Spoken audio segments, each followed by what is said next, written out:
All right, everybody, welcome to Moonhawk Studios Presents. I am your host, Mac Paladin, and we're here. With me in the studio, as always, is my good friend Adam. We are here. We are many. We are legion. Damn it. Kevin's in the hizzy. Yes, now, where the heck are we? In the immortal words of Deadpool, I don't fucking know.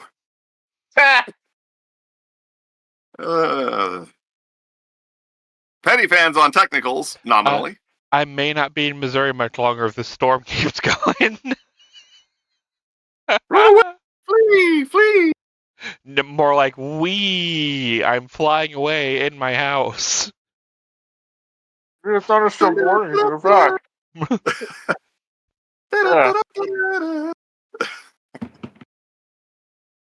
we have a Gollix. There is a Gollix in residence. All right, we have a great show for you tonight. However, before that actually gets started, let's start with the news. Well, if we must, I suppose the big news, such as it is, at the school season has arrived at long last, which means, my niece and nephews will be much more occupied. Hooray. Now, I will still see them on weekends, but definitely seeing less of them, which is fine by me. Like, they are... Look, I think the way to solve the energy crisis is to find out how to harness the power of children and the boundless energy they seem to have. Large hamster wheels. Next question. What was that line from My Stepmother is an Alien? The sexual energy of the Kennedy family could put the state of Rhode Island on Pluto? Okay, I never saw that movie, so I feel like most people haven't. Anyway. Speaking of the school year, my brother has signed on to become a bus driver. So he gets to do 3 weeks of training for that. And that's about it for my news. Kevin. Well, nothing really crazy going on here, just weekends at the AMC as always, and I guess it's gonna get busier around here because of Alien, that new Alien movie dropping this weekend. And got a 5-shift work week this coming week, and also I didn't know that romantic novels apparently could drive a lot of theater traffic. We are learning things. Indeed. Apparently that's a thing. So yeah, well, you weren't working in the business when The Notebook came out. Fair. True. That's true. So I got a date with some face huggers this weekend. That's a sentence you never wanted to say now or ever. Yeah, well, unfortunately it applies, so yeah. But that's what's going on in my world. Petty, what's going on in yours? I guess moderate programming note. There is a very large thunderstorm going on in my area. So if the stream of thunderstorms, I might add. Yeah, so if the stream suddenly goes off air, we may be done. Just so you know, I probably have lost power, and odds are it's not coming back for the rest of the evening at this rate. Maybe we'll see. I mean, hopefully the grid holds. Yeah. As far as personal news, fairly quiet. Though tomorrow my father is going in for carpal tunnel surgery due to a work incident, so that's fun. No idea how long he's going to be off work, but thankfully it is workers' comp, so he's at least getting paid.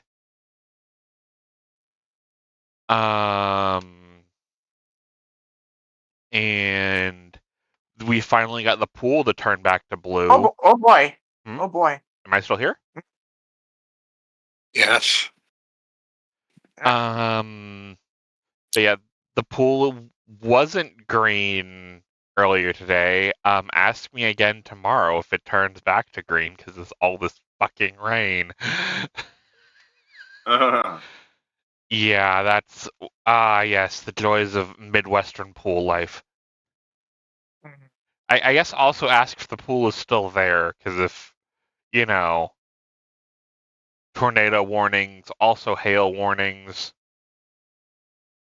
So I guess we'll find out together. I didn't find the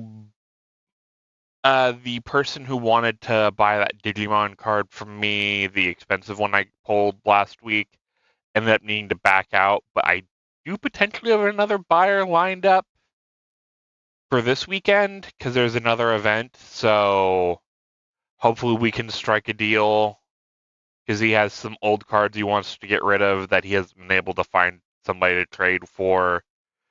So hopefully we can see about making a deal.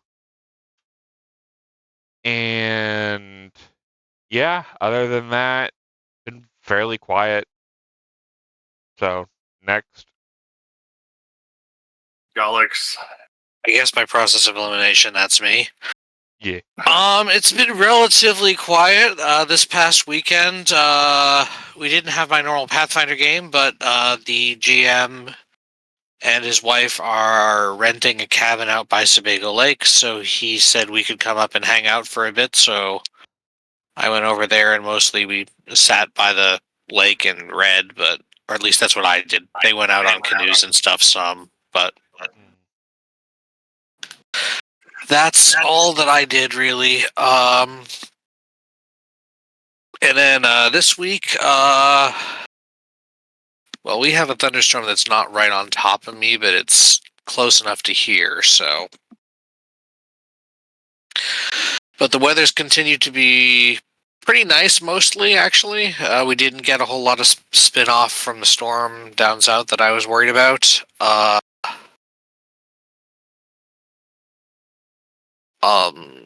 Sorry, brain fart. And my parents are going on their annual vacation, so I'm going to be in charge of the house for a bit. And for some of that, I'm taking some time off from work to relax and maybe do some stuff that get rid of some of my old clothes that don't fit anymore and stuff.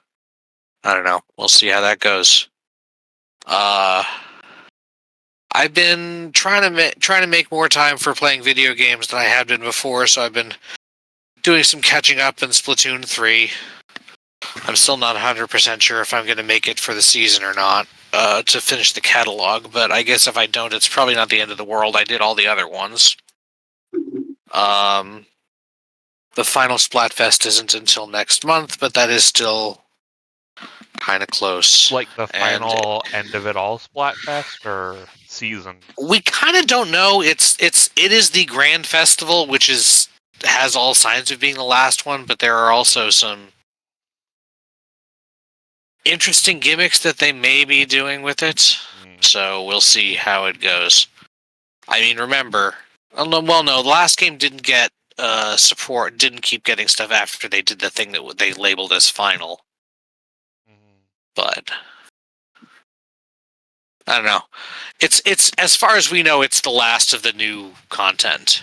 Fair. But we'll have to see what they're doing.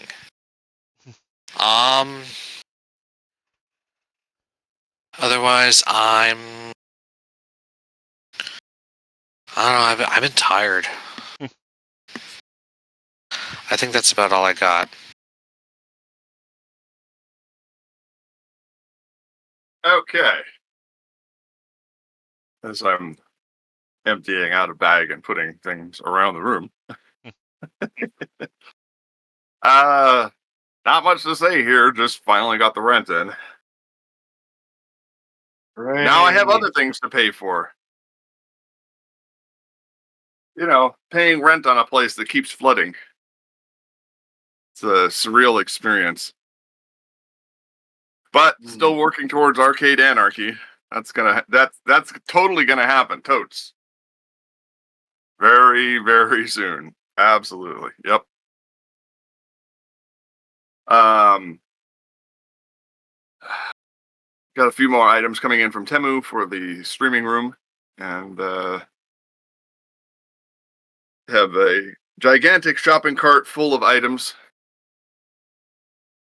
And I don't know. I think that's about it. Still working towards getting the whole art station fixed up. It's basically I have a 1,000-square-foot apartment all to myself, and it keeps flooding, and I have to keep rearranging stuff and cleaning stuff and finding broken stuff and moving stuff out of rooms so they can properly clean it and yada yada yada ad infinitum. So every time I start to make some forward progress, setbacks.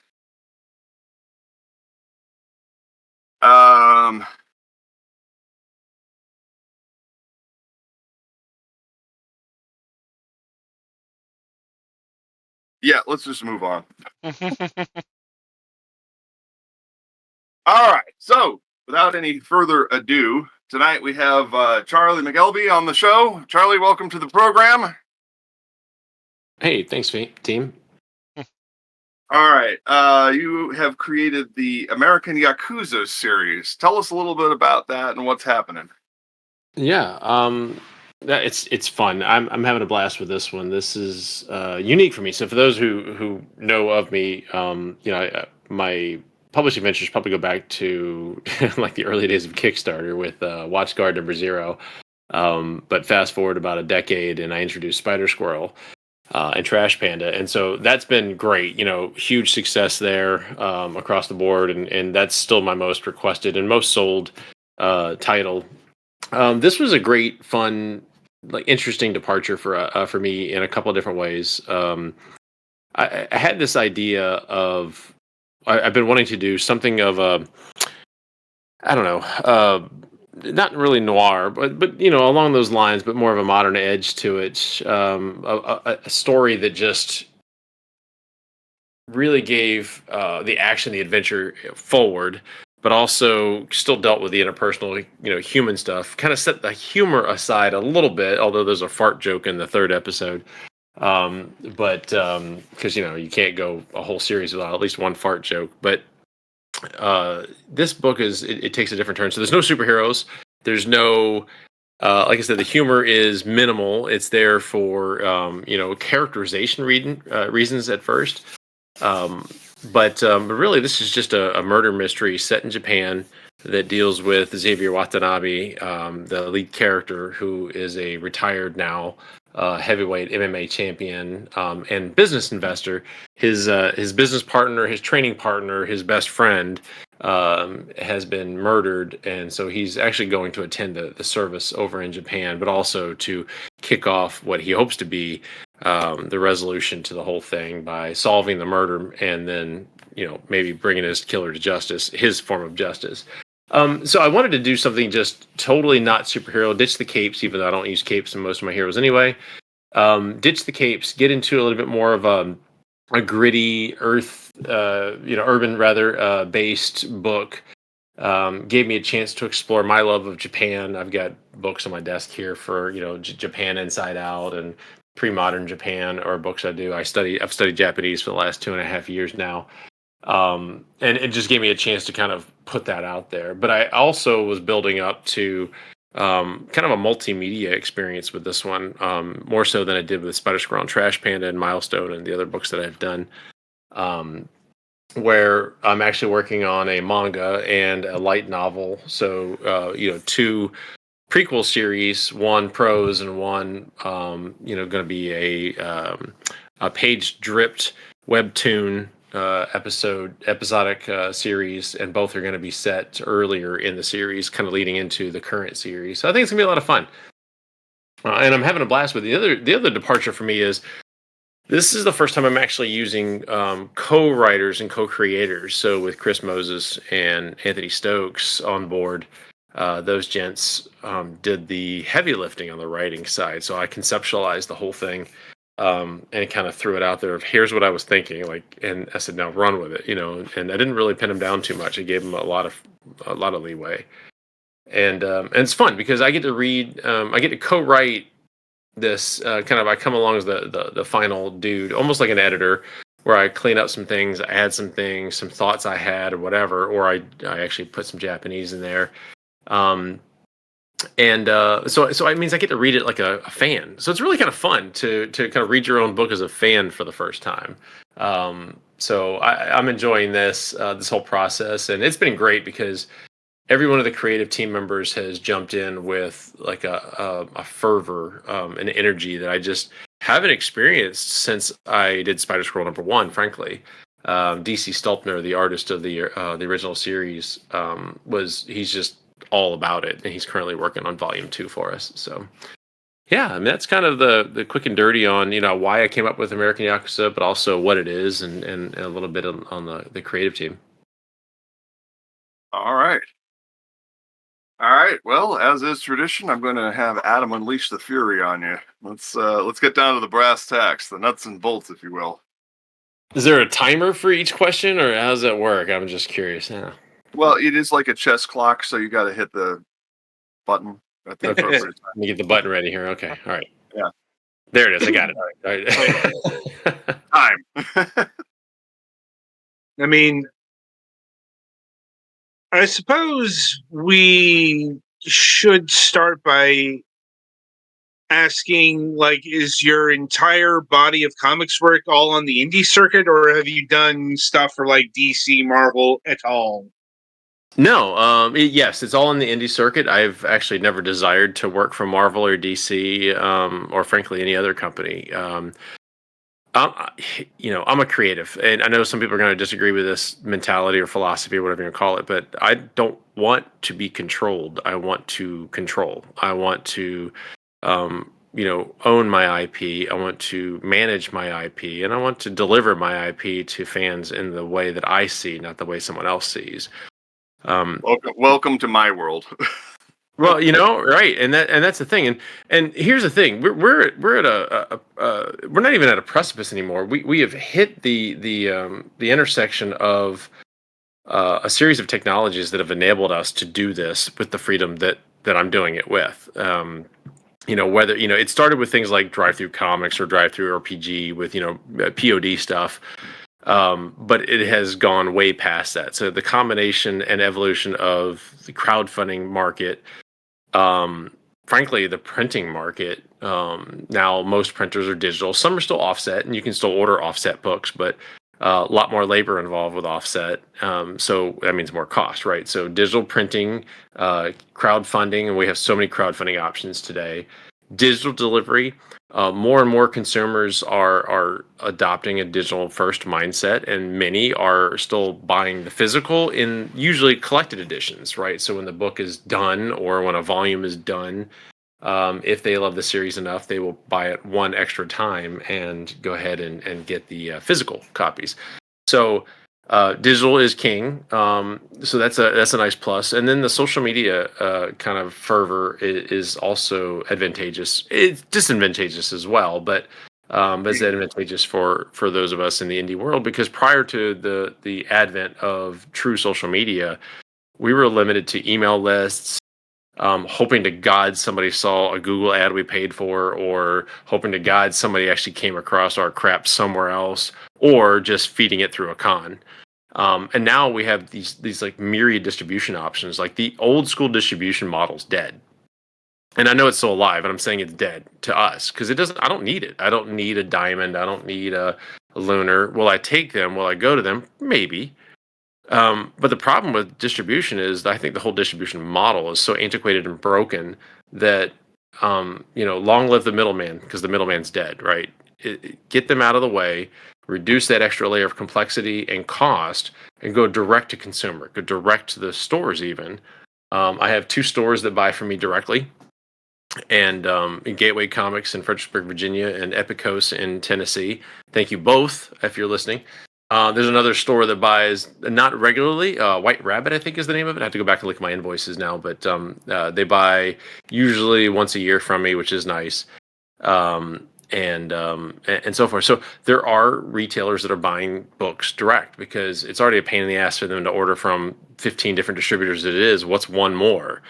And so, it's really neat because you develop a personal relationship that you could never develop through distribution. And so I say all that to say is that's would I work for Marvel or DC? People ask me all the time, would you more? Yeah, I would if they gave me the right project or if they were even remotely interested in me. But I have zero interest in taking my titles, my property, my IP to someone else to publish and distribute, at least at the moment. So. Then I'll never say never. That's I think anybody who says I will never do that is full of shit. They just don't have any idea. Right. Nothing wrong with that. Yeah, it's just when it comes to people who work in this indie sphere of comics, some of them are like you and just like working on what they want to work on, and some people scale up and down. We've encountered both on our program here over the years. So, yeah, I don't want to fault anybody. There, I've got friends who, I talk to one friend regularly, and I won't call them out. That's just their story to tell. But, they're always like, "Oh, I hope DC sees this and picks it up," or "I really want to write this for Marvel Comics," and they've got their hopes set on really getting out there. So some people, for some people, indie comics is twofold. It's a way to get their property out there and to show their property, but the other side of them is I want someone to see me. And that's fine. I mean, that's dude, that's great. Like more power to them. To your point, right? Just because I don't have an interest in it doesn't mean that my way is the only way. But like Pat Shannon and I talk quite frequently about this.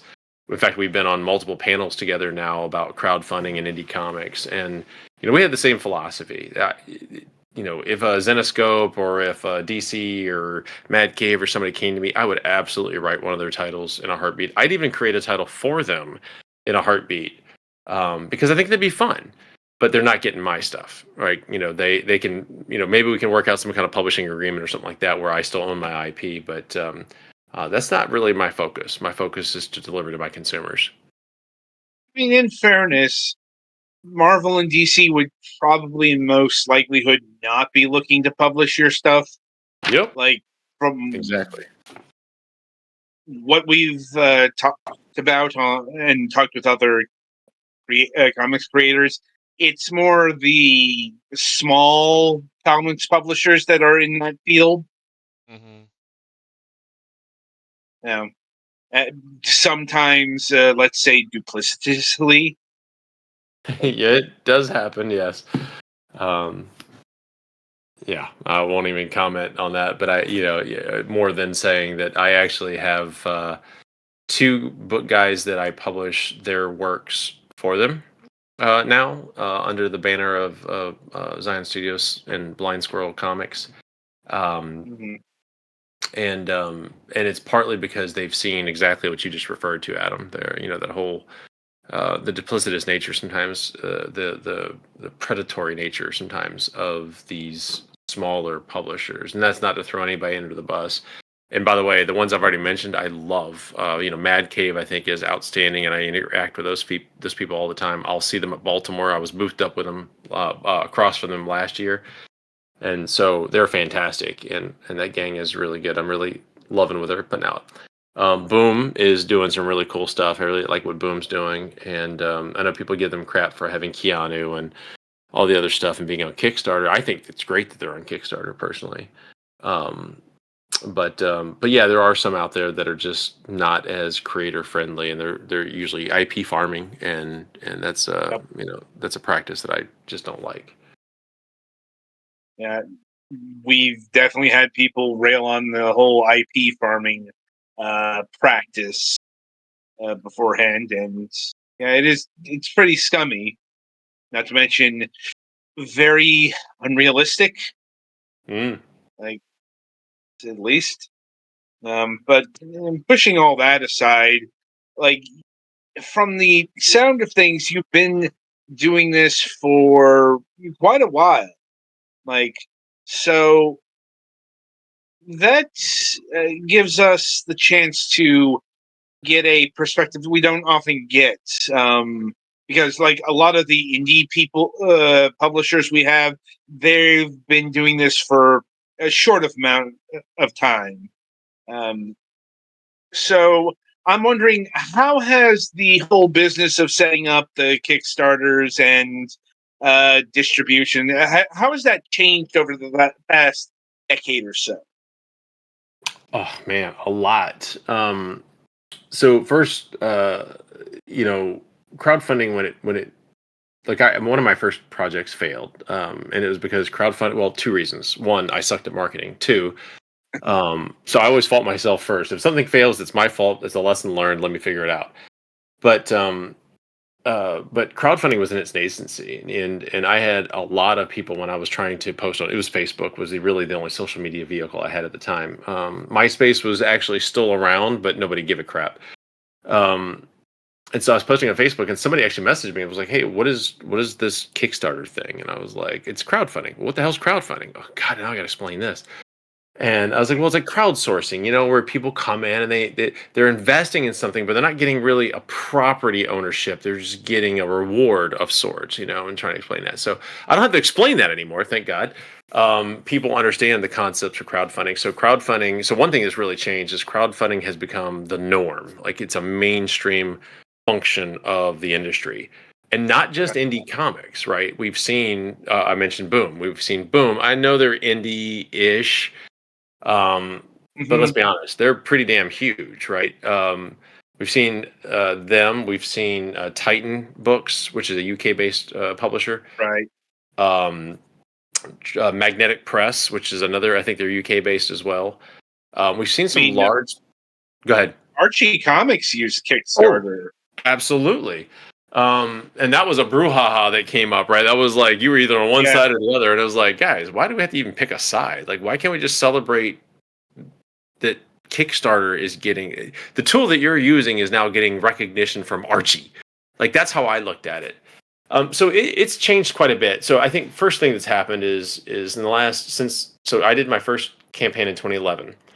So in the last 13 years, what has happened is crowdsourcing in general, crowdfunding has become a commonality. It's so normal now that people expect it. We've seen a lot of evolution in the marketplace with new crowdfunding platforms. So we had for years, hell, for a decade, we really only had Kickstarter and Indiegogo. There might have been a couple others that popped up, but nobody gave them the time of day. And everybody kind of catered to one or the other, right? So you had BackerKit, who really kind of favored Kickstarter and hooked, their API. What's that? It depended on where you looked at. Like, there's Fig, which is an interesting platform, but probably not applicable to comics. Oh yeah, sorry, I was contextualizing with comics. I should have said that. Thank you very much. Because there was also like WeFunder, and there's also what was the other one that was like a business investor platform? I forget. There was some. I don't know. I can't remember the name of the damn thing. That would be Fig. Oh, okay. So that's the one where you actually got equity out of it. Oh, yeah, that's the one. Okay, thank you. I couldn't remember. I know I've looked at it a few times, but so short of becoming mainstream, it continues to evolve too. So now we've seen on the comic side, we've seen things like Crowdfunder come up. We've seen Zoop come up, which is my second favorite, frankly, platform. We've had Indiegogo for a while. There's Fund My Comic. There's a few others out there. Most of them, in my opinion, at this point in their life cycle, are kind of trash. They're very difficult to use. They're not user friendly. I mean, I'm just being blunt here, but fair. And just today, frankly, I had a great experience. If anybody follows me, you saw where Everett, the CEO from Kickstarter, replied to a thread that I had started. I never tagged Kickstarter in the first place, but Everett follows me and had seen my complaint about their reward structure. And I was like, this is the most annoying. I said it was a pet peeve. I think this is basically annoying as hell. And a bunch of other creators piled on. They were like, oh my God, I hate that. Like, this is really annoying. Like, this is dumb as hell and blah, blah, blah. And so Everett caught wind of that, replied to me and said, okay, DM me and tell me what's going on. So I talk, I do that. And then he publicly says on the thread, he goes, all right, I'm going to message our CTO. We'll see what we can do about this. And then he gets back on and says, okay, CTO is notified and they're going to make a fix in the next release patch. Well, that was like weeks ago. And today he hops on and he replied to that thread again. And he goes, it's fixed. And he tagged me. And then what was most impressive to me was Everett went through that entire thread and replied to every individual who had a comment about that. And he told them, we fixed it. It's fixed. And he celebrated with them. And he spent the time, which is amazing to me for a CEO of any company, to go out and do this. But Everett went through and person by person, he commented back and let them know that it was updated. It was fixed. And I think what we're seeing now is, to the question, is this evolution of crowdfunding and social media kind of coming together and influencing each other. And I watched Everett and Mr. Perfect from Shark Tank. What the hell's his name? Bald guy, Kevin Leary. Kevin O'Leary? Yep. Yeah.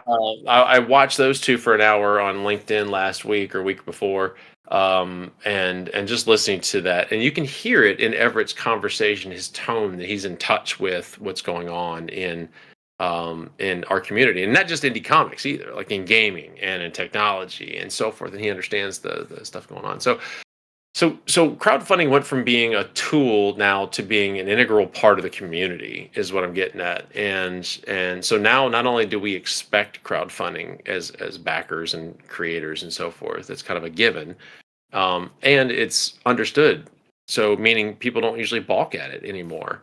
Now it's just pick your flavor of crowdfunding. But the other side of it is that the crowdfunding community has become a part of the overall indie comics community. There's almost a Venn diagram overlap going on now, where Kat Calamia, for example, Comic Uno on Twitter, she's on a board for comics creators, and she's influencing Kickstarter's evolutions from that side as well.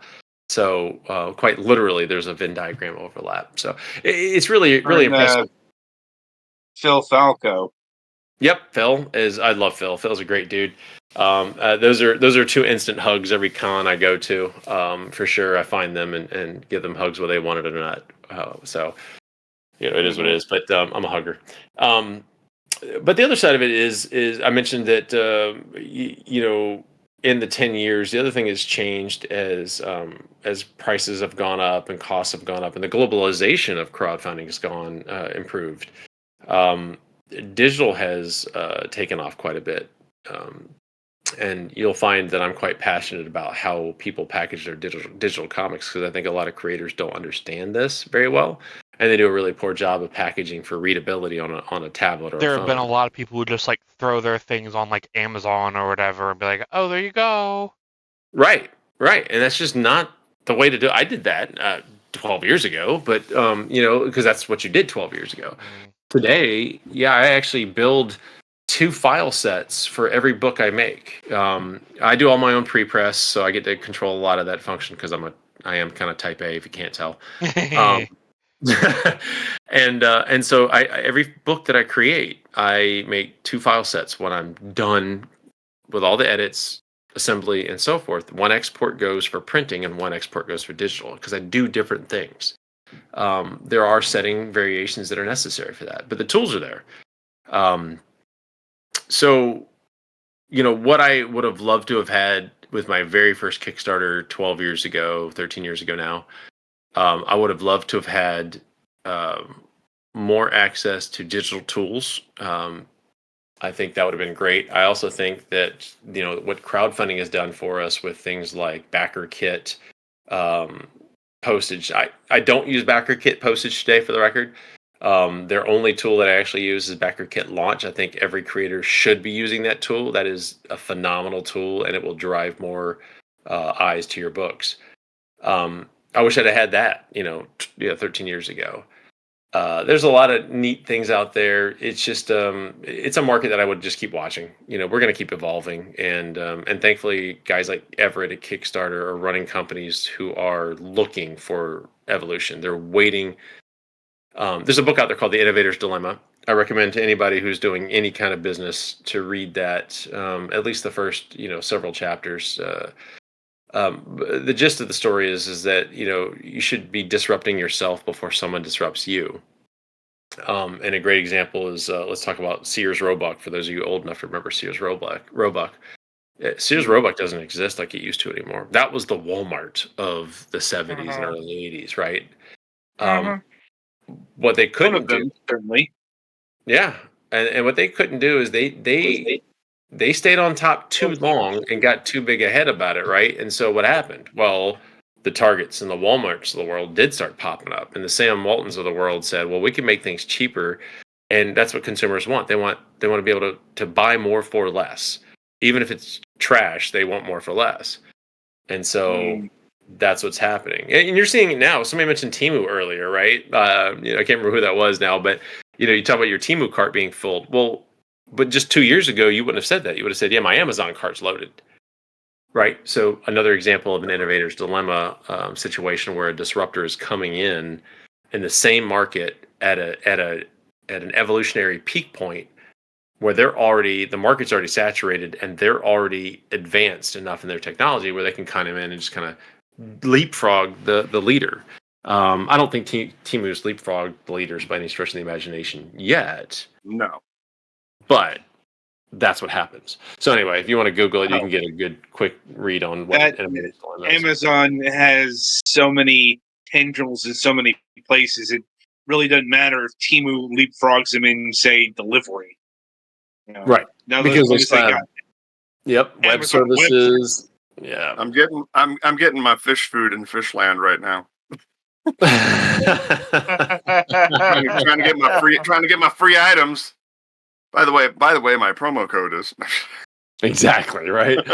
No, but seriously, I just wanted to point out something though. Sears Roebuck and Company was around for more than a century, which means that they were Amazon before Amazon was Amazon. Walmart Sears catalog was the Walmart of the 70s because they arrived on the scene in 1974.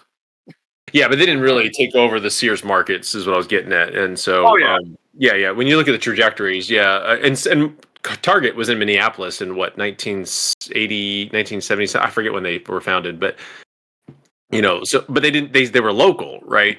Yeah. And that's how it happens. So, but I mean, the Sears Roebuck and Company catalog, man. That 1,000-page pulp beauty landing in your hands and wish list, trying to find all the toys for Christmas. Every fall, that's what we all waited for, right? I mean, that was that and the J.C. Penney catalog. Not as much, but yes, yeah, absolutely. Just because it was like the J.C. Penney catalog had better pictures. It's true because they always had them staged in like these cool little dioramas and stuff like that. Yeah, 5,000 GI Joe soldiers, duking it out. Oh my god, that was good stuff. But the point I was getting at is on the Innovator's Dilemma. Really, is is the example I gave earlier about what Everett did today on Twitter. Is sharing the changes that they made because a few of us creators had a complaint, and it was a common complaint, and it was a big enough complaint that it was heard, and it was an easy enough fix. They injected it into their change cycle. That's what an innovator does, and that's how you prevent disruption. Indiegogo has, I'll be honest with you, I don't use Indiegogo unless one of my absolute close friends is on there for some reason, because I think it's clunky as hell. I don't like the backer experience. I don't like the creator experience. It's the UX is awful to me. As a creator, I like the idea of getting my money immediately, but that's just a perk. That's not really okay, so what? I still get paid at the end. It doesn't matter. I can't make the book until I get enough money anyway. So Asterisk, you better get paid at the end or somebody's getting an earful. Right. So Kickstarter by listening and creating these groups like Cats In, where they are advocates for an industry. That's the kind of things that I see happening with Kickstarter. They're going to keep evolving. They're going to stay in front for a long, long time. Now, that being said, I mentioned Zoop, right? So I've worked with Jordan and Eric over at Zoop, and those guys are phenomenal. And Jordan and I have a lot of like dad commonalities and other things. By the way, my kids still freak out that he was the drummer for like the hell's the name of the band now? My brain farted. Somebody Google Jordan Plotsky for me real quick while I'm thinking about it. But Zoop is a really neat experience, and it's one that I see Kickstarter kind of moving a little closer to eventually. They have a shopping experience. Like you don't just pick a tier and you're done. You can actually go and go, I want that, and I want that, I want this, I want that. It's the Sears wish book of indie comics, where you can go out there and actually just pick all of the things that you want and just add them to your cart and make your own bundles. And that, I think, is really neat. It's a very easy experience. It's less limiting for a consumer. It's less confusing for a consumer who maybe hasn't done Kickstarter before. Because Kickstarter, you can only choose one reward tier. So you got to kind of think about it before you make your decision, because maybe you want this one and it's not available as an add-on. But you don't know until you go to your add-ons. So then you got to go back. Whereas with Zoop, it's you pick your tiers and multiple. You can pick multiple. And then the add-ons are right there on the same page. So you can make your decisions and do all of your shopping right there on that front page, and you don't have to figure it out later. So that's a great thing, and I love that about Zoop. So I will give those guys some props. The downside to Zoop is you have to have your own audience. Like if you don't bring your audience, they don't have a big enough platform yet. They don't have the 15 years or whatever Kickstarter is, right? And they're only focused on comic books and comic adjacent. So comic-based puzzles, comic-based statues, stuff like that. But it has to be comics or comics adjacent. So it's a limited market, But anyway, I hope that answered your question. I don't know. I think it did. There was a lot of questions that hadn't been answered in that statement. I'm sure. That's how I roll, right? Yeah. It's good to know. But no, I think that answered my questions of how then and now kind of differ. Though I suppose on the same token, is there anything about the whole Kickstarter crowdfunding experience that's remained constant throughout the years? The things I've kind of mentioned, the reward tier structure and how you select that has been fairly consistent. I mean, there's been some evolutionary changes, like they finally added images, which I love. To each of the tiers, so you can add an image to the tiers, and people can see. You don't even have to add that to your story; like you can see it. It's gotten more consumer friendly, which is good, but the structure has remained fairly consistent. You have your video at the top or your picture, however you want to do it, who the creator is, which I love that, because I do actually look at that. If I find something through one of their Discover options or whatever, or Kickstarter says, hey, you might be interested in this, I go, well, I might be, and I click it.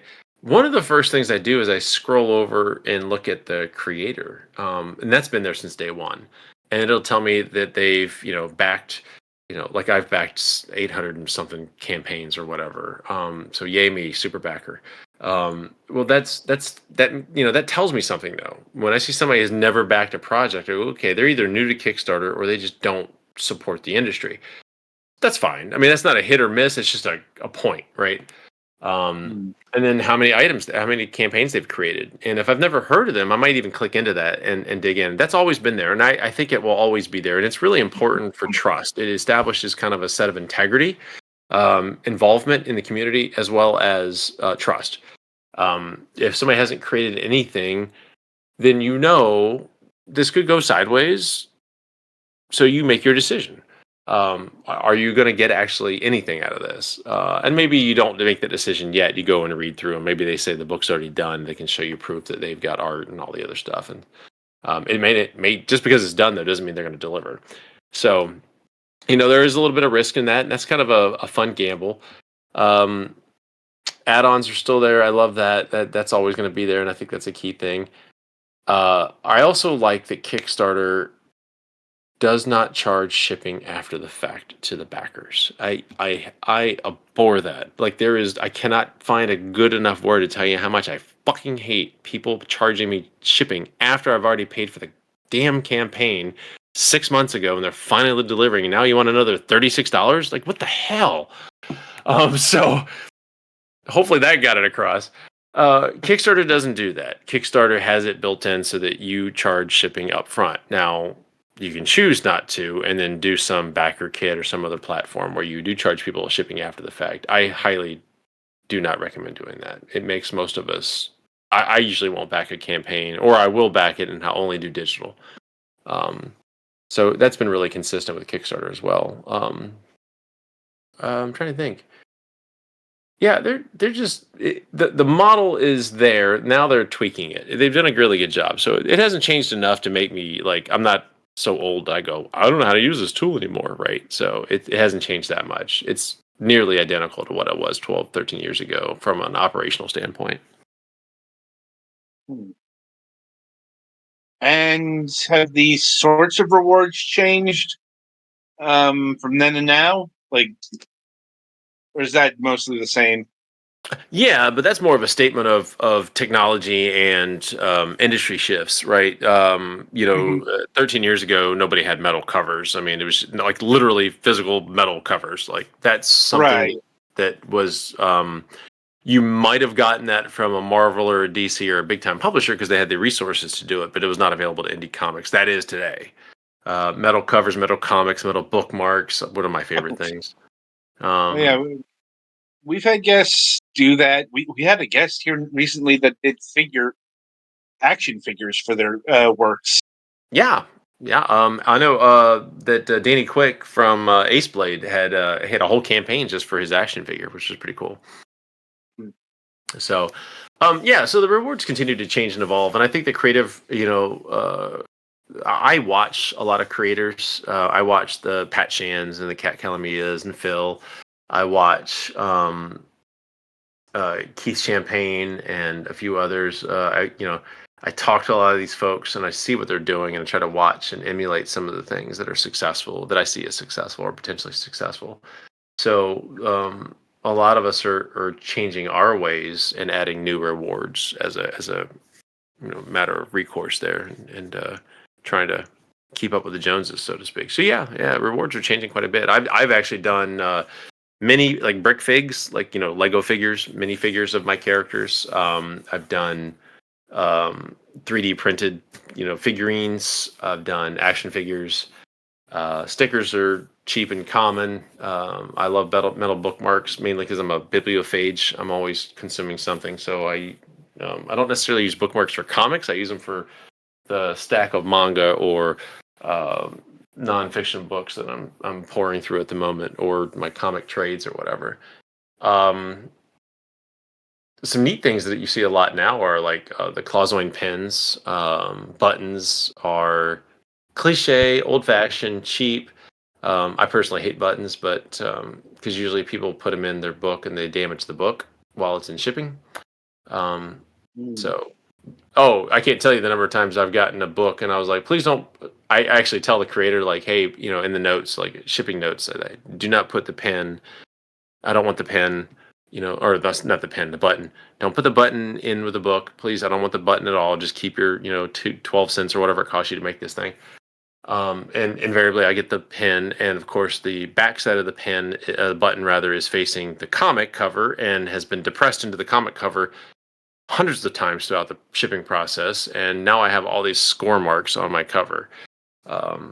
And you know what I do with that book? I actually don't even open it. I recycle it because I get pissed off. So take care of your books, people.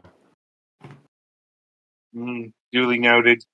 I mean, I suppose I should ask if that's happened with any of your works. Like if you had that experience with the buttons, on the shipping end. No, because I never liked buttons in the first place, so I never created them. I would do pins for sure, but if I did pins, I would either ship them separately or I would put them in a little. So Kat does this so I do pins with her campaigns. She puts them in a separate bubble wrap, kind of and it's enough that it insulates the book from the pins shape pressing into it. So I've never had damaged goods from Cat, thankfully.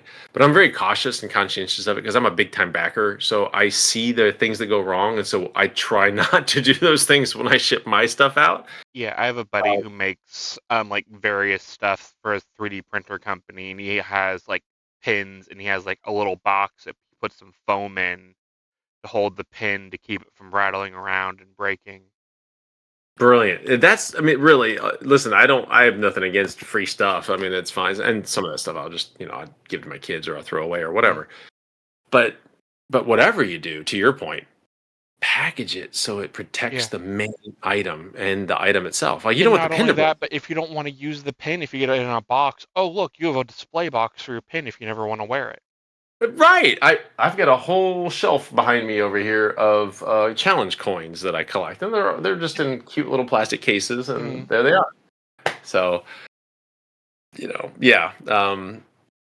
little things that this is why I look at creators' profiles to see how many campaigns they backed, because I feel like folks who are involved in the community have backed enough books and seen the mistakes made.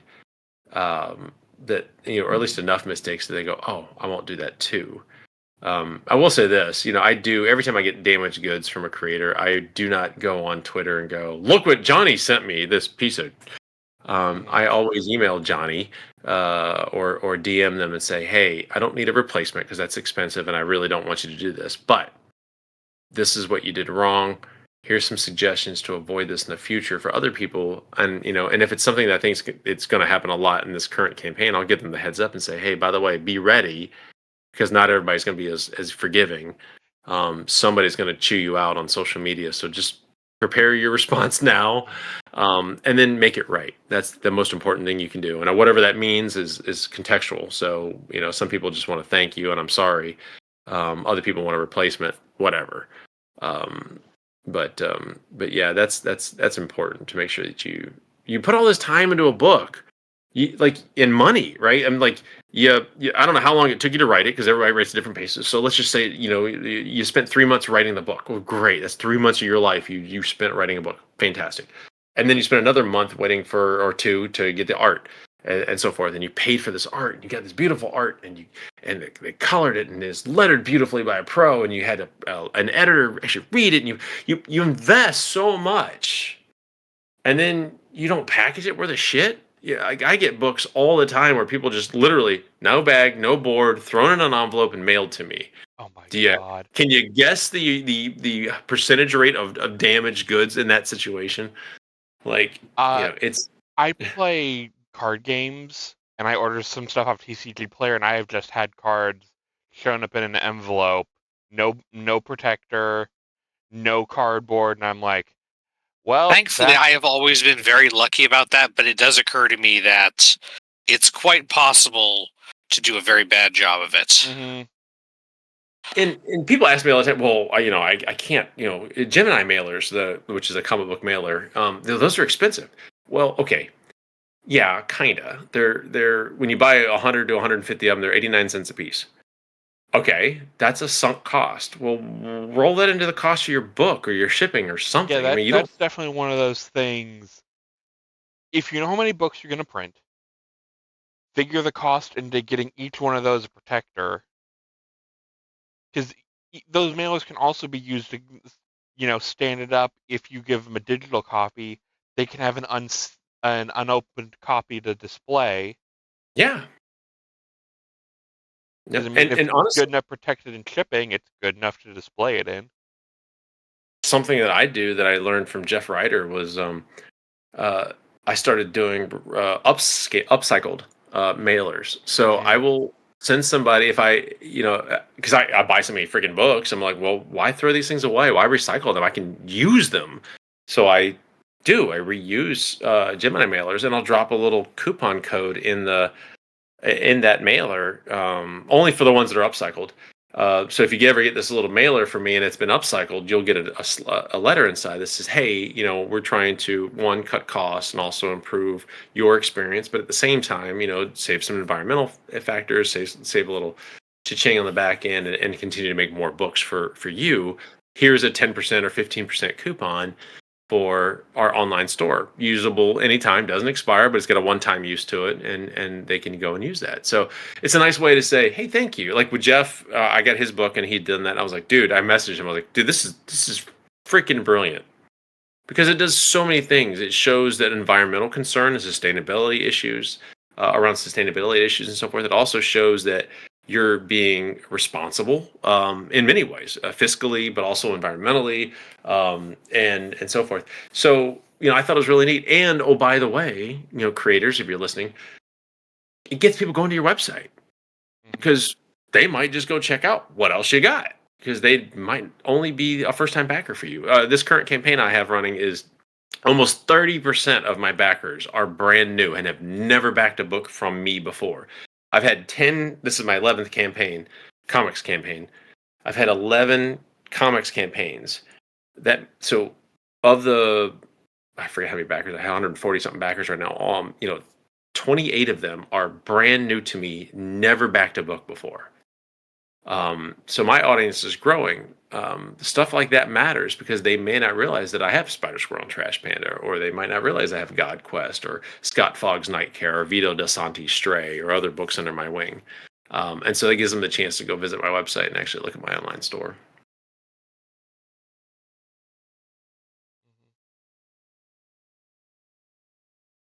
Oh. I didn't shut down the program, did I? Yeah, I think they trailed off for a second. No, we were just making sure you were done with the.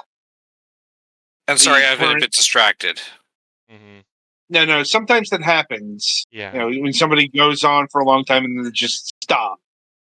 Yeah. Kind of catches up, off guard. Anyway, suppose what I would ask about next is, do you do international shipping? I do. International shipping is, in fact, I have. So I've got some very, very, very loyal and good spending backers that have backed everything I've ever done. 3 in Singapore, 5 in Australia, and about a dozen in the UK. So, and there's a few in Brazil and Venezuela that are repeats constantly. So yeah, I've got a lot of international backers.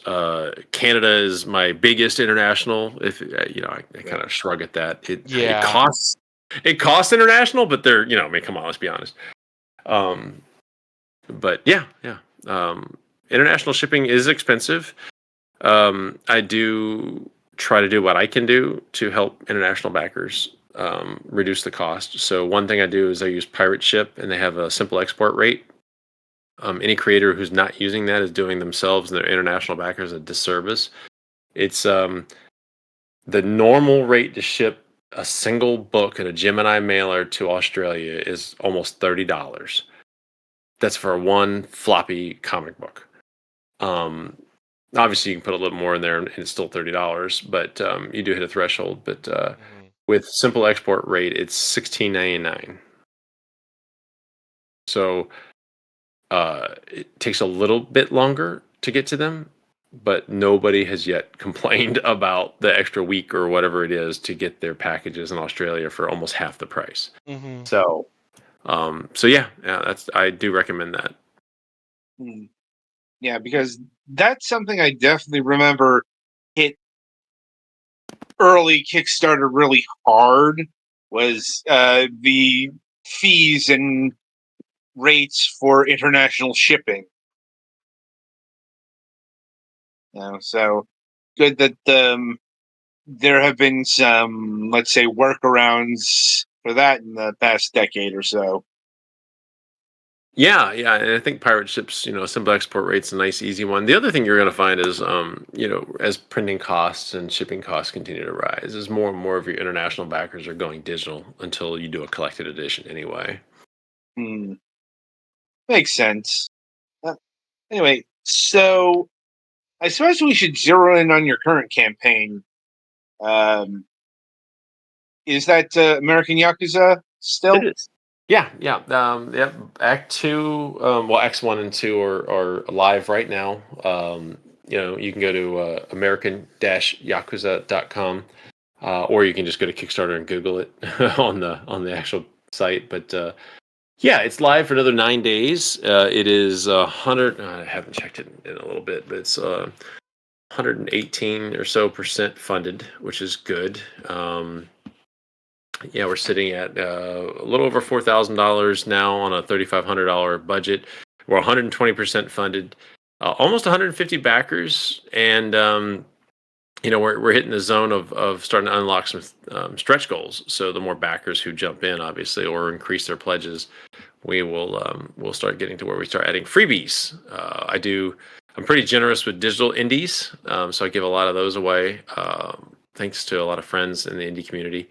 But yeah, 39 new backers. That was I wanted to see what that number was. So I was talking about expanding markets earlier. Now that's a nice. And I suppose it's worth going over what are the rewards for backing American Yakuza that would be still available in the next 9 days. Yeah, good question. So I do have the book. So American Yakuza Act 2 is the focus of this campaign, but Act 1 is still available here as well.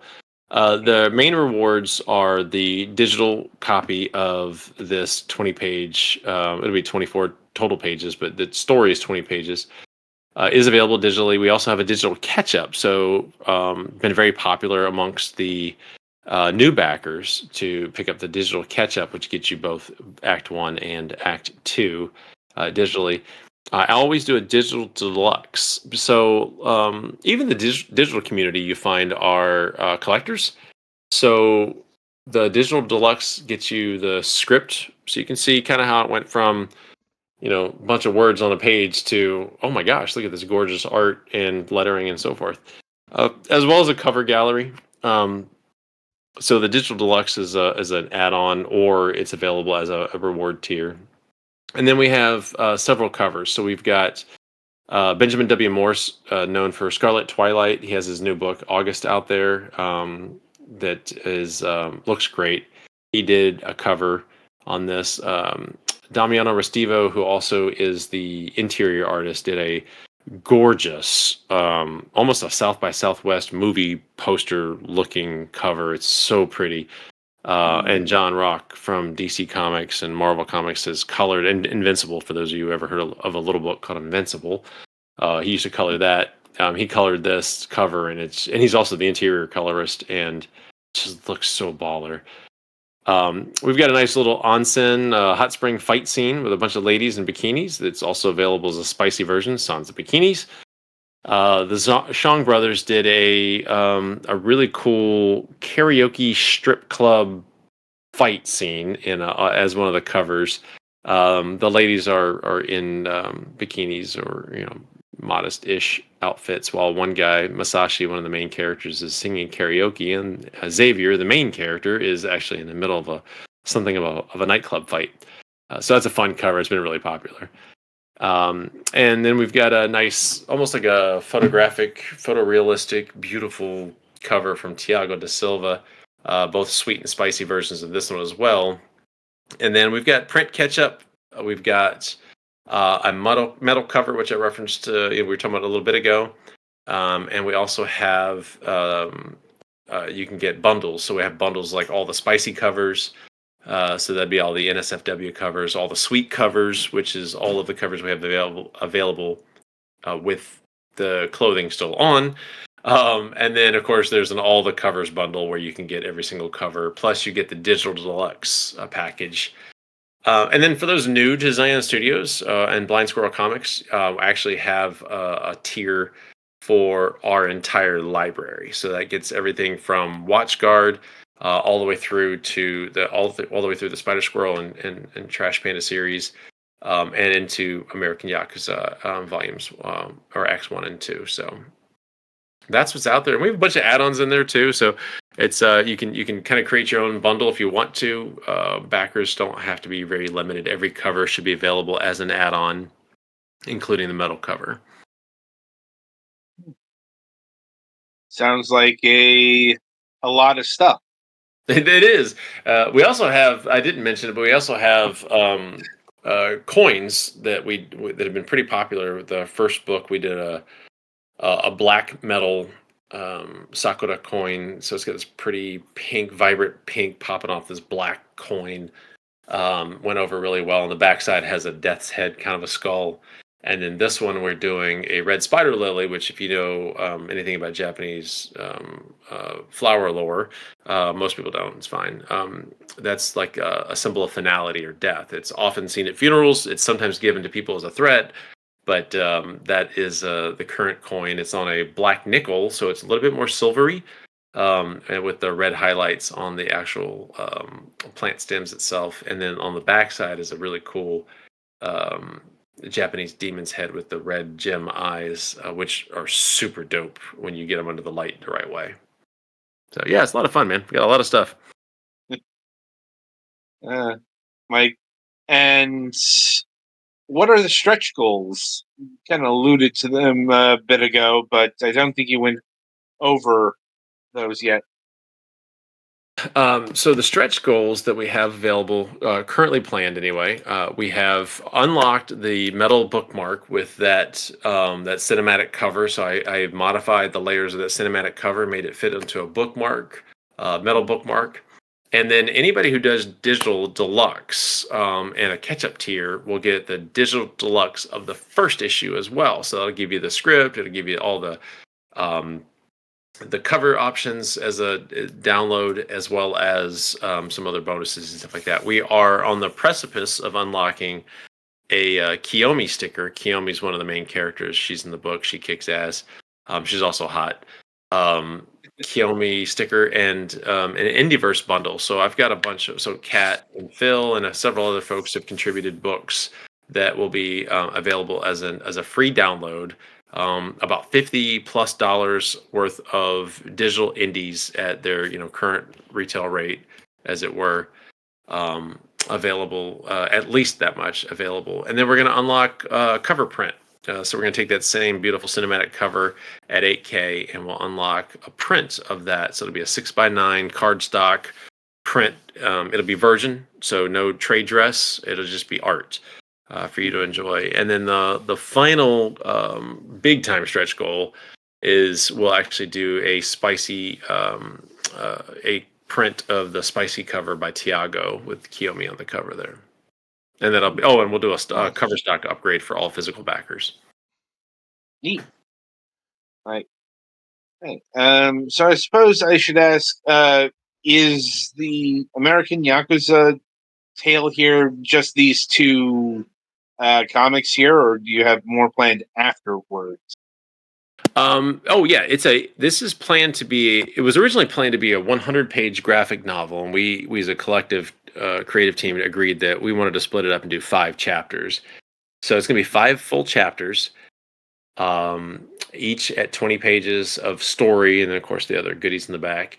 And then we will, of course, collect it at some point, because that was our original goal in the first place. We're looking at hardcover. Our new printer does do hardcover, so it's beautiful.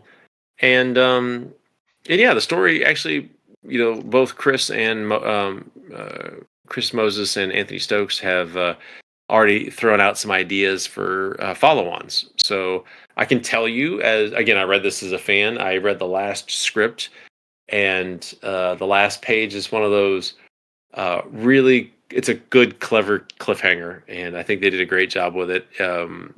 So as long as this book continues to fund the way it is, we'll keep putting volumes out. And of course, we have the prequels too that I already mentioned that I'm actually actively working on. Right. The manga, light novel. Correct. Yep. Right. And so my final question at this stage is, what else do you have in the works besides American Yakuza that would be upcoming?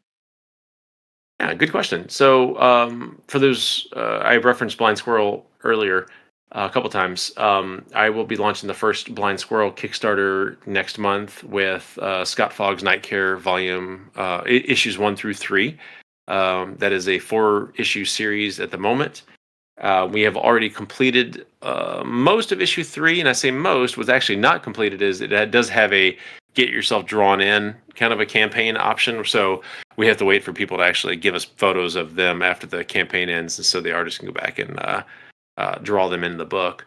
But that book is done otherwise, and that'll be launching, like I said, next month. Then I'll be following that up with, on the Blind Squirrel side, with Rook, Return to Cinder. That's going to be our first black and white book, interiors, and looking forward to that one. It's a non-superhero book. He's a disgraced police officer who has been framed, and he doesn't have any powers himself, but he is equipped with an armor that absorbs kinetic energy and allows him to do various things with it. It does empower the suit, gives him some enhanced strength and so forth.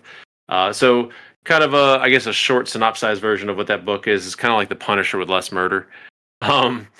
That's a fun, and that's actually going to take place in the same city as The Watchguard, which was my original book I published way back in 2012 via Kickstarter. Nice little tie back to that.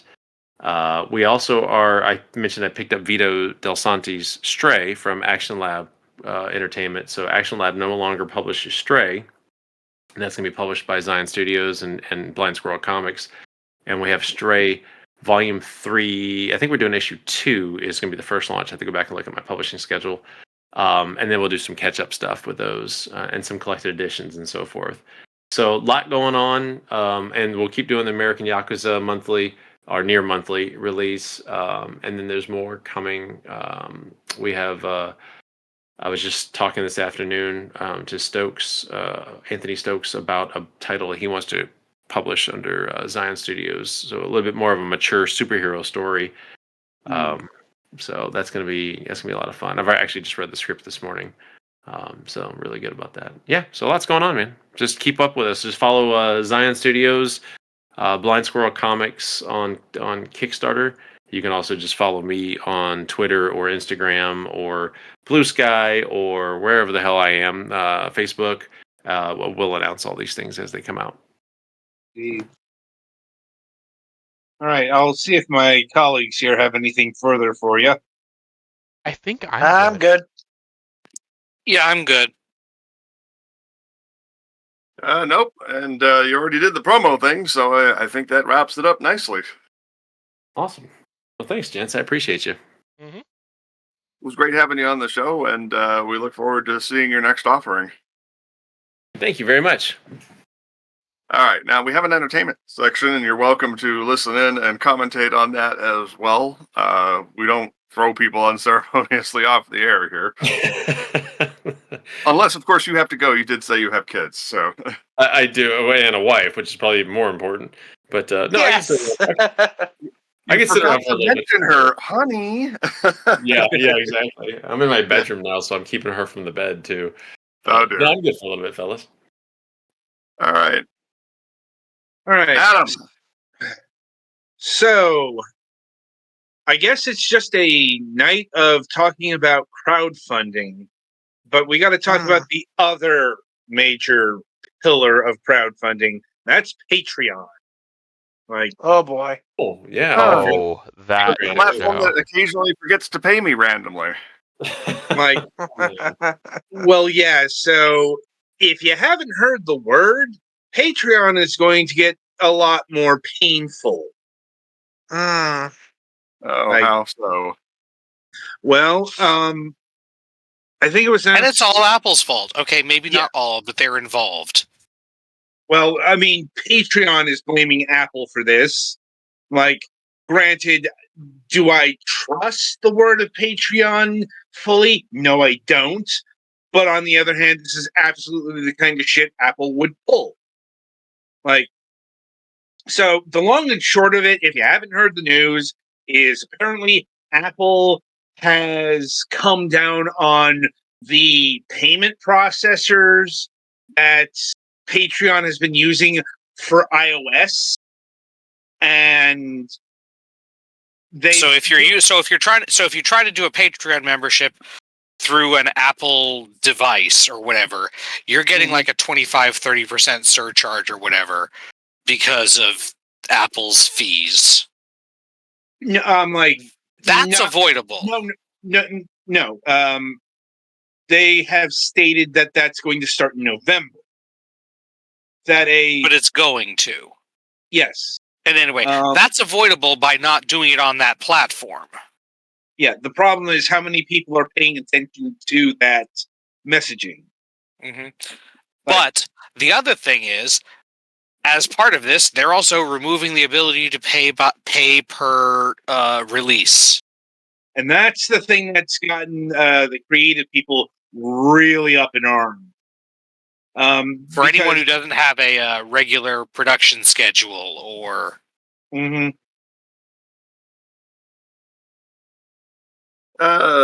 See, now I've been on per month since the beginning. I'm on a founder's plan, but right, it's fine for people who are doing that, but there are people who aren't, and a lot of them have very good reasons for it, and it's a problem for them. Yeah, keep in mind, as far as I can tell or understand, this moving to a flat subscription model is for iOS only. Like if you go through Android, if you go through desktop, you'll be fine in terms of, subscribing. The problem is how much of your audience is doing the subscribing through an device. So yeah, a lot of creatives are either angry or very nervous right now because of, just all of the uncertainty Apple has provided.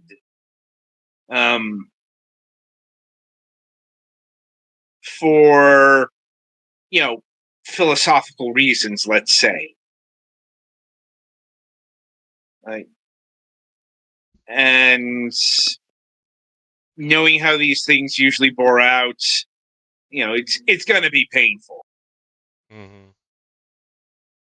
The immortal words of Michael Winslow. Yeah. So we'll probably be talking about this again in the future. Whether or not the opening up of the app stores, on iOS in Europe will have a effect. Look, if people will find loopholes if provoked. So it's not surprising. I mean, Apple is the malicious compliance company. Mm-hmm. They're the same people that when the European Union passed their E-Waste Reduction Act to force everybody to go to USB-C as a universal standard, they adopted the plug, but it doesn't work with other USB-C devices. You still have to buy Apple branded or Apple chipped devices that operate at USB 2 speeds. They're still doing USB 2? Yeah. Jesus. Lightning has operated exclusively at USB 2. I knew Lightning did. I thought they would have fucking fixed it when they went to Type-C. Nope. All they did was adopt the plug. There are being freaking frightful. Chinese rip-off phones that at least do USB 3 Type-C. If you use generic USB-C devices on your iPhone, you will fry your iPhone. It's voltage incompatible with standard USB-C devices. That's messed up. Yeah. Yeah. Don't buy that dollar store charger for your iPhone 15 or 16, folks.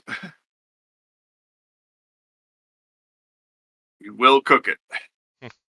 So, well, that's what Apple wants. They want to make it 2 or 3 more Apple iPhone sales because people have to have their fucking bubbles.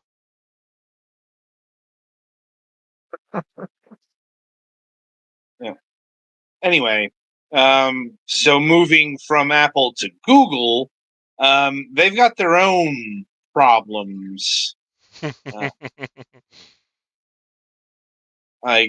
Because apparently the Justice Department is considering a breakup of Google to address the search monopoly that they recently got ruled on.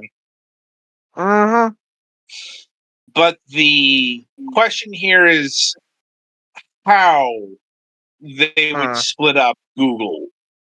And The same way they successfully split up Microsoft. Yeah. that's not what I'm getting at here. It's more, where do they cut? And, what do they force Google to sell off?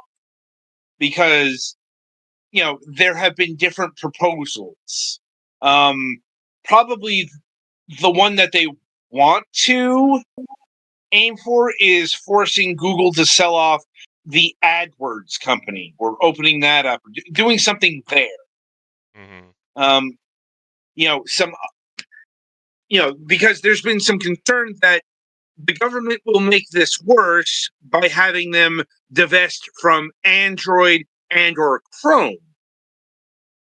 Now, why would that be bad? I'm like, it's because a Android platform or a Chrome browser without Google probably isn't surviving too long in the wild. Looks over at the Android variants over in China without the Google services. They are awful. Right. Yeah. So the concern here is you would kill one monopolist to seat another. Like, if you split Android off from Google, well, then you've just made iOS the operating system. Mm-hmm. So that's the kind of intervention that doesn't do anyone any good. Right. Which is why the conventional wisdom is, go for the AdWords. That's not going to creating an operating system monopoly here. The kind of thing that you fuckers are trying to stop. Ideally, they're trying to stop. God knows what's actually happening in those heads. It's not Google's fault that Bing and Edge suck. Basically. Yeah. Like, No, but Unless it you're is looking- Google's unless you're fault that looking they paid people to make them the default. Unless you're looking for hentai, Yeah, then Bing is the search engine. yeah, that's another thing that they're definitely looking at. Certainly banning the Google's funding of being the default. Mm-hmm. I mean, this is still going through litigation because I think this was on appeal, but there's still the Supreme Court, and given the makeup of said Supreme Court, who knows? I mean, I halfway Yeah. expect the Supreme Court to say it's illegal to Well- not have a monopoly. Maybe Donald Trump has an investor friend on the board of Google.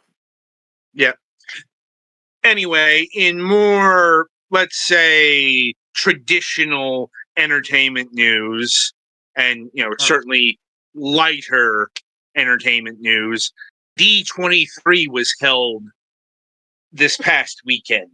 Oh, that's Mhm. Disney's thing, yeah. Yeah. That's Disney's big convention. Self-congratulatory circle jerk. It's No, that's the basically their investor meeting. it's their fan expo, I guess. Yeah, it's can not their call it. actual investor. Why is it 23? There's probably a reason, but I'll be arsed if I care. Because that's not the year, and it's not the 23rd of anything significant I can think of. I'm like, 23 stands for 1923, which is the year that the company was founded. Ah, okay, so it's the just over the centennial. Disney 23. Yeah. Yeah. yeah. Anyway, the announcements were mostly very predictable. Like, Mm. it's Disney. Mhm. How do I put this? It's like, if you're looking for a lot of bold, creative, original risk, look elsewhere. Yeah. I'm not going to say they didn't exist. Like, thank God Pixar's able to work on at least one original film. of some variety, yes. But like Disney's very much the franchise and IP machine you think it is. Yep. You know, like, they're not doing anything to dissuade those notions, and they are very, very apt to remind you. Mm-hmm. Like, that being said, how do I put this? I still find this better than the direct DVD schlock that they were churning out 20 years ago. Like, Yeah, I guess. Aladdin 6, I mean- Jafar still needs glasses. look, as The bar creatively is bankrupt. low. As creatively bankrupt as Mufasa the Lion King is, it's got nothing on the likes of The Hunchback of Notre Dame 2, Bambi 2, Cinderella 2. These are all real things, folks. Yeah, Yep. The Fox and the Hound 2. Specifically, no Pocahontas too, because Oh God! that's actually that they actually whitewashed. They literally decided to whitewash the story that ends with the boat ride where she died. Yep. Right. My So point is, point is the same. look, this could be so much worse. Like, Yeah, it could be Cinderella 3. Cinderella 3 is surprisingly Yeah, Cinderella decent. 3 is the good one. Cinderella 2 was Yeah, bad. Aladdin 3 was the one where they got Robin Williams back. Yes. Yeah, Aladdin 3 was, once again, surprisingly decent. Aladdin 2, well, they took a 5-part pilot for what was going to be the Disney Afternoon and turned it into a feature presentation. Very heavy air quotes. It's okay, but it was low budget. Yeah. Very low budget. I mean, that was like, I think Lindsay Ellis put it best when she talked about these things. They had the budget, stakes, everything of a television show. You know, you were basically watching glorified television shows here that were trying to be pumped up to some sort of movie level quality. In fairness, Genie Jafar coming back as a villain could have been a severe threat if he hadn't been saddled with the most incompetent motherfucker in Agrabah as the person who holds the lamp. So, like I said, instead of going direct to DVD, Frozen 3 gets rolled out, to theaters. Hell, they didn't even have any footage. They showed concept art of Frozen 3. Wait, there's a Frozen 2. Yes. The Frozen 2 was big very deal. quick and very divisive in the fandom of people who cared about the first one. That being said, do you want to know how much the Frozen movies have made off of the back of just 2 films? 2.5, but a lot is the answer. At least. $9 billion. Oh, so a medium-sized country. Got it. Yeah. That's just 2 fucking movies. That's how much. So, of course, we were going to get a Frozen 3 and a Frozen 4. 4, yes. At least. Because, yes. God, Anyway. how much of it? Because we gotta grind this story to a crisp because we got money to make. As I brush the hair of my Elsa doll. Yeah.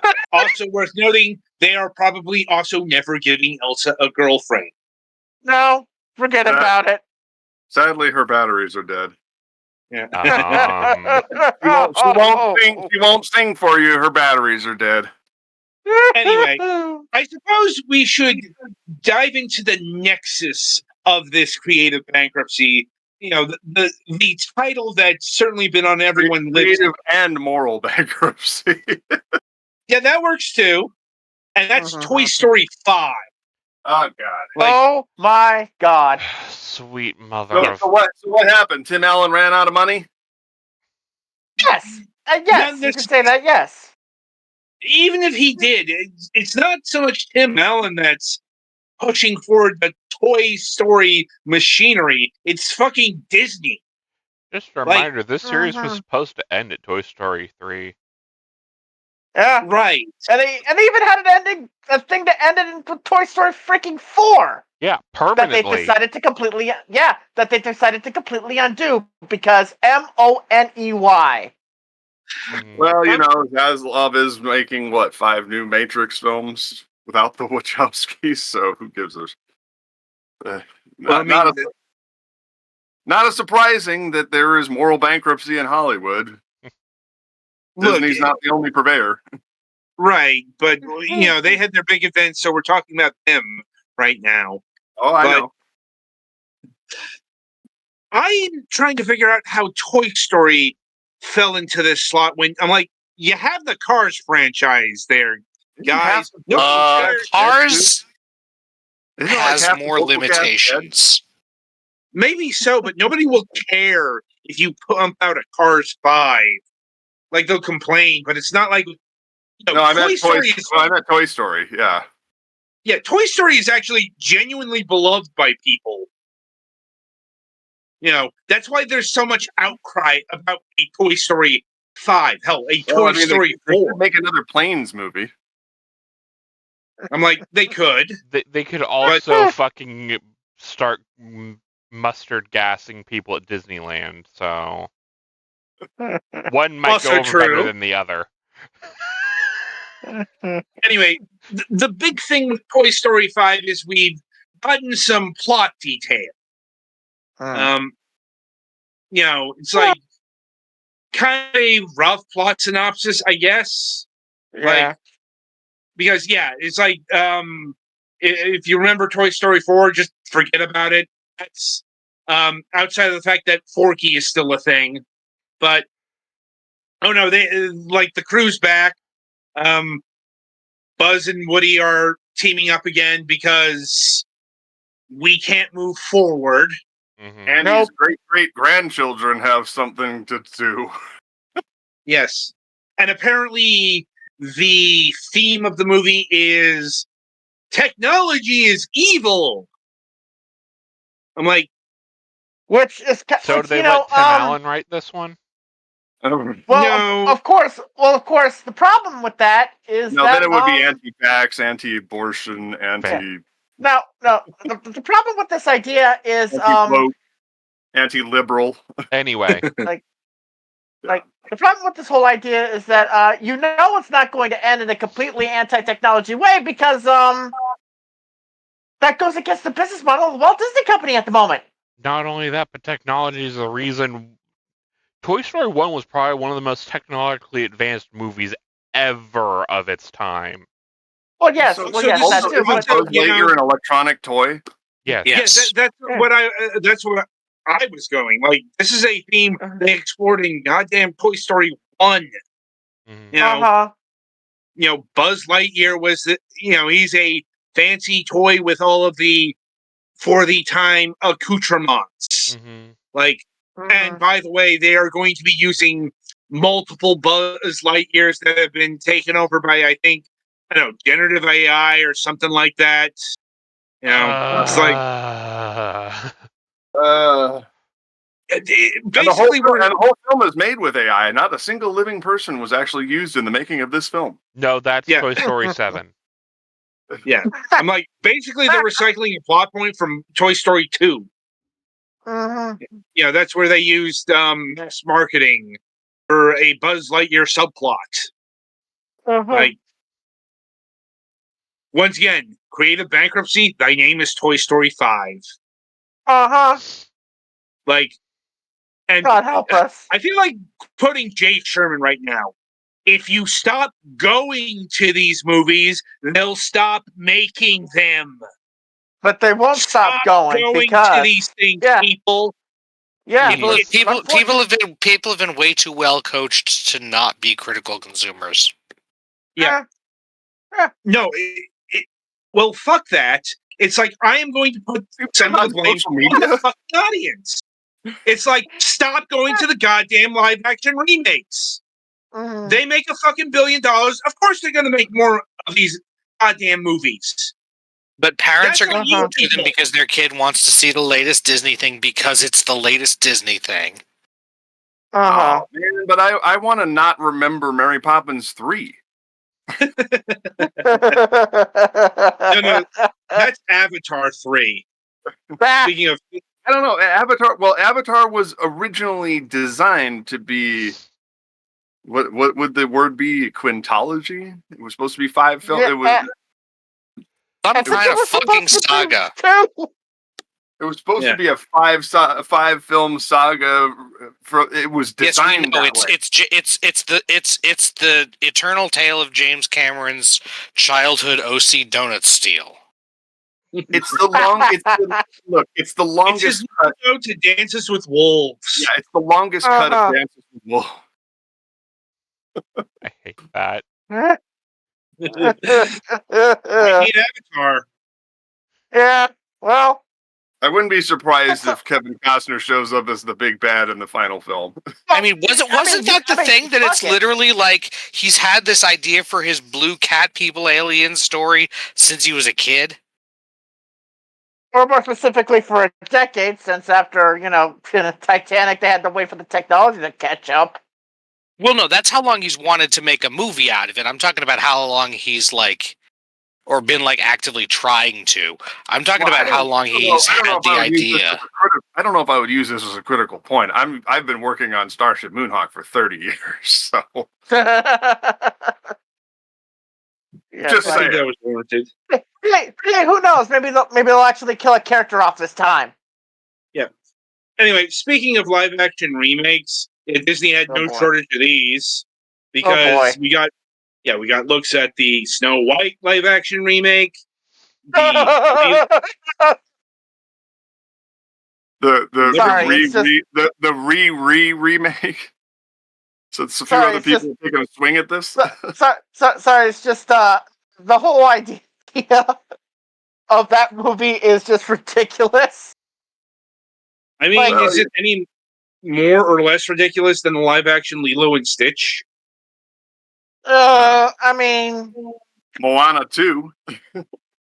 Yeah, and there's I mean, also we're getting- going to be a live action Moana because apparently Disney's running out of good films to ruin in live action and that were of ancient it's already done vintage. everything. It's not even about new, it's about old. Look, It's not even about good, it's about old. It's about you're supposed to be remaking Brother Bear I mean, or Atlantis, the Lost Continent, or Treasure I'll- Planet. gentlemen, Atlantis would I'll- actually Home on the work. Range. gentlemen, at least I'll saying take an Atlantis remake. I'll take an Atlantis remake. Actually, I mean, Yeah, it probably remake one might of be the the bad best possible one. Maybe see if you can do a better job this time. well, I Maybe mean, Maybe Atlantis. saying the quiet part out loud, at least this live action remake of Snow White will give the white supremacists something to chitter about. Except concept of Rachel Ziegler being the reason that Gal Gadot is jealous. I don't know about that one. I don't know what to say about this. I'm just gonna go ahead probably and the say less the it. Somebody better. has to. Probably the less the better. Yes, Mm. I'm just gonna put it out there, and you figure it Moving onward, Moving on. They also announced The Incredibles 3. Hopefully, it's not a retread like The Incredibles 2 was. Stay tuned. Incredibles 2.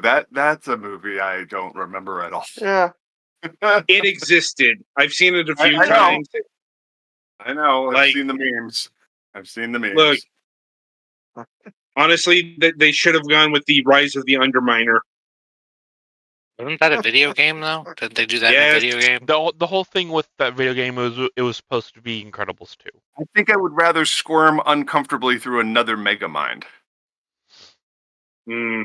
Okay, nothing Disney's presenting here is that level of awful. At least not yet. Anyway, to mention Pixar's original movie, it's going to be Hoppers, by the We Bare Bears creator. Hoppers introduces us to Mabel, a young girl who transfers her consciousness into a robot beaver in order to learn more about the world of animals. What the fuck? Were you sober when you fucking discovered this? I'm like, it sounds very Pixar to me. Like, is it that much more odd than, say, Monsters Inc. Somebody hit the or block. Pixar's Clothes? Or Somebody even hit the Cars. Shoot. Somebody hit the block Talking and chat, cars. please. Yeah. Oh. Like I said, if nothing else, there was a lot of stuff announced at D23. Not a lot of it was all that interesting. Like, I guess if you're looking for something Disney branded that isn't a mega franchise already, that they're also doing a adaptation of Monster Jam. Like I suspect this is the monster trucks? yes. No. Yes. I'm like, this I'm going to blame on The Rock because I suspect he was the one who pushed for this. You bet your bottom dollar it was him. Yeah. Who else would decide? Who else would do this? Really? Hulk Especially Hogan. on Disney's dime. Not even him. Well, I mean, Hulk Hogan would try. He wouldn't get far. I mean, Dwayne I Johnson don't even- actually has the clout to pull it off. Yeah, because some people Look, are I still saw the stupid Sumo enough. Monster truck thing. Yeah. Yeah. I don't need to hear about Hulk Hogan anymore. I mean, doesn't he have a union to break up somewhere? I'm like, no, he has. Call him Terry from Clearwater. I don't even use the stage name anymore. Anyway, yeah, and Pixar does have a second original film called Elio. ELO? Elio, I guess. ELIO. Yeah. According to them, Elio is about a young boy who accidentally becomes Earth's ambassador to the alien communiverse. Yes, that hurts to say. I Don't have a cannot problem say with this. it. I cannot say this clearly enough. What the actual fuck? Once again, it's probably going to be a lot better than the text describes. Because Sure. Considering apparently apparently they did a creative shift during production, which it's gonna be fun. yeah, I mean, Pixar's had a couple of rocky light years, but you know they, I see what you did there. you know, so. And like I said, this is just the Disney Pixar stuff. Yeah, there's Marvel, like Andor. There's Star Wars, Andor season 2.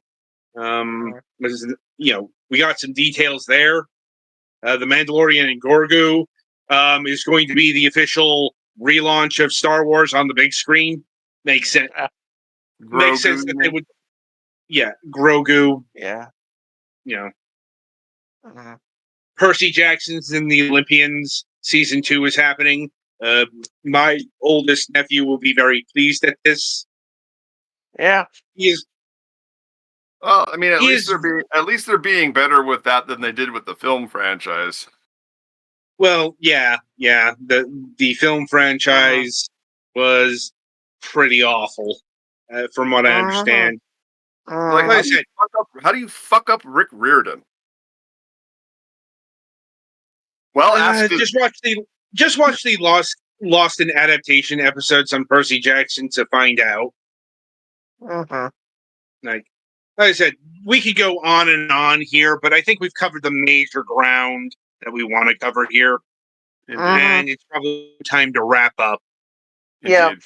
I do have to make one minor correction after 2 rewatchings of Deadpool and Wolverine. It's Earth 1005.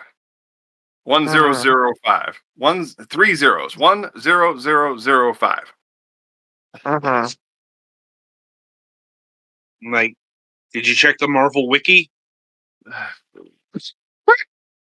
No, I when I mentioned it initially, I said it wrong. I said 13 instead of 5. Hmm.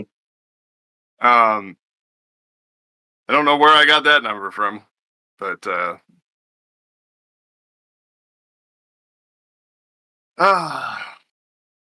well, kids, this has been a show for sure. Special thanks to our guest, and what do we got going on next week?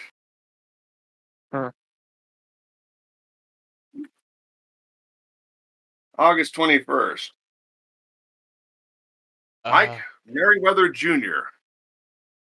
Adam, what have we got on this guy? This is going to be an interesting one. All right. Like, Oh. yeah, because we're going to be talking about an outfit called Trio Tunes. They make black-centric animation, like Peanut Heads and Moana Lisa. So this is going to be, I'm going to be honest, probably a bit outside our usual comfort zone. But I think, well, I think I don't know if I want to do this, honestly. hopefully not in a lost episodes kind of way. yeah, like, well, I'm hoping nobody here plans to say anything, racist. No, of course not. Nobody ever plans for it, Adam. No. It's like the No, we're Spanish not. Inquisition. Nobody expects the Inquisition. But but it's what we got happening next week. Okay. Gulp. Well, we'll find a way to muddle through it somehow. Gulp. All right. Well, without too much further ado, that's our show for this week, kids. Be sure to tune in next week. I'll be back on Monday on my regular channel with Blue Mondays with Shadows Missed. Hopefully at the correct time instead of an hour late, as I have been for the last several weeks. Maybe I can avoid another flood. Who knows? Until then, I'm your host, Mac Paladin. Thanks for watching. Stay safe out there.